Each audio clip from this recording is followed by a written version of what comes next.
श्री स्वामी समर्थ मित्रांनो, स्वागत आहे आपले ब्लॉग स्वामींच्या आपल्या यूट्यूब चॅनलवर। स्वामी माऊली तुमचे सर्व चांगल्या इच्छा पूर्ण करोत हीच माझी स्वामींच्यांनी प्रार्थना। मित्रांनो, तुम्हाला समजलं असेल की आजचा विषय काय आहे। मित्रांनो, गुरुचरित्र हा एक अत्यंत लोकप्रिय ग्रंथ असून दत्त संप्रदायांनी त्याला वेदाची मान्यता दिलेली आहे। या ग्रंथाचे 52 अध्याय असून ओवी संख्या 7491 इतकी आहे।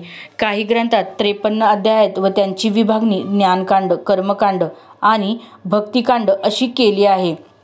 दत्तावतार श्री नृसिंह सरस्वती यांच्या प्रेरणेने गुरुचरित्र लिहिले गेले आहे। या ग्रंथाचे पारायण केल्याने एखाद्या गंभीर संकटातून बाहेर पडण्याचा मार्ग सापडतो अशी मान्यता आहे।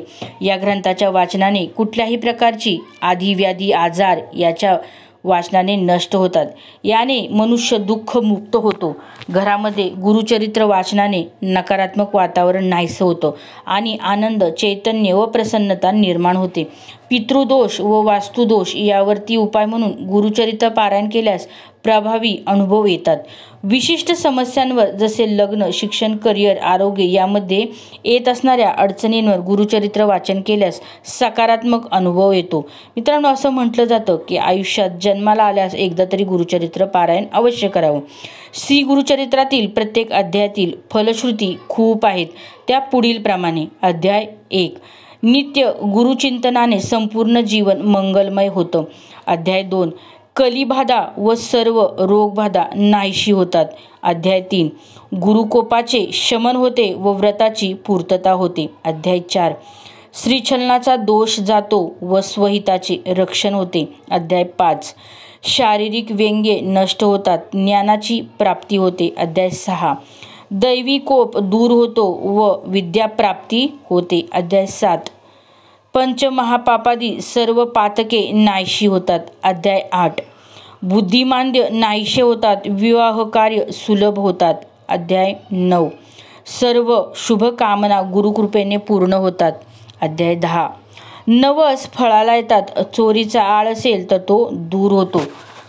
श्रोते हो, जर तुम्ही खरंच स्वामी भक्त असाल तर कमेंटमध्ये न विसरता श्री स्वामी समर्थ नक्की लिहायला विसरू नका। स्वामींचा आशीर्वाद कायम तुमच्या पाठीशी राहील।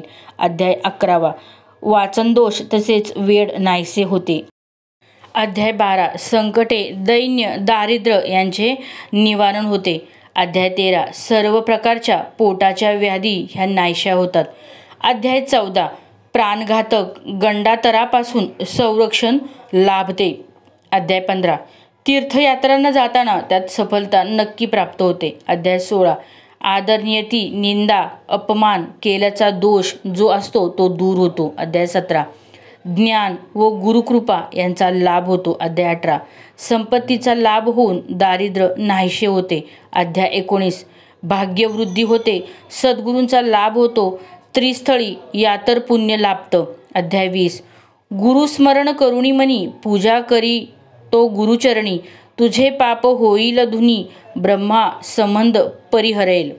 अध्याय 21, मृत्यूभयापासनं मुक्तता। अध्याय 22, वांझपण दूर होतं, बाळंतणीला दूध चांगलं येतं। अध्याय 23, पिशाच्यबाधा नष्ट होते, राजमान्यता प्राप्त होते। अध्याय 24, भ्रम व वैचारिक गोंधळ दूर होऊन मनशांती लाभते। अध्याय 25, अपात्र लोकांचा संपर्कात त्यांचे दुष्परिणाम जे असतात ते आपल्यावर येत नाहीत, ते टळतात। अध्याय 26, शत्रू निशभ्रम होऊन शरण होतात। अध्याय 27, गर्व नष्ट होऊन चित्तशुद्धी होते, विद्यानाचा छळ, दोषांची निवृत्ती होते। अध्याय 28, वाईट कर्माचे दोष दूर होतात। अध्याय 29, स्त्रीछलनदोष, वासनादोष दूर होऊन पावित्र्य लाभतं। अध्याय 30, कुमारिकांना इच्छित पतीची प्राप्ती होते आणि सौभाग्य वृद्धी होते। अध्याय 31, पतीवर येणारे विघ्ने टळतात। अध्याय 32, वैधव्याचे दुःख टळते अथवा सुसह्य होते। अध्याय 33, व्यभिचार दोष दूर होऊन सद्गती लाभते। अध्याय 34, प्राणसंकटाचे निवारण होऊन आयुष्य वृद्धी होते। अध्याय 35, हरवलेले, नष्ट झालेले पुन्हा प्राप्त होते, तुटलेले संबंध पुन्हा जुळून येतात। अध्याय 36, चुकीच्या समजुती जाऊन अंतःकरण शुद्ध होतं। अध्याय 37, मूढ बुद्धी नष्ट होऊन योग्य ज्ञान व ब्रह्मज्ञान प्राप्त होतं। अध्याय 38, निंदा करणारे शरण येतात, अन्नपूर्णा नित्य प्रसन्न राहते. अध्याय 39. सद्गुरूची प्राप्ती होऊन योग्य मार्ग सापडतो. अध्याय 40. कुष्ठरोग सारखे आजार नाहीसे होऊन शरीर निकोप होतं. अध्याय 41. सद्गुरूंच्या प्राप्ती होऊन योग्य मार्ग सापडतो. अध्याय 42.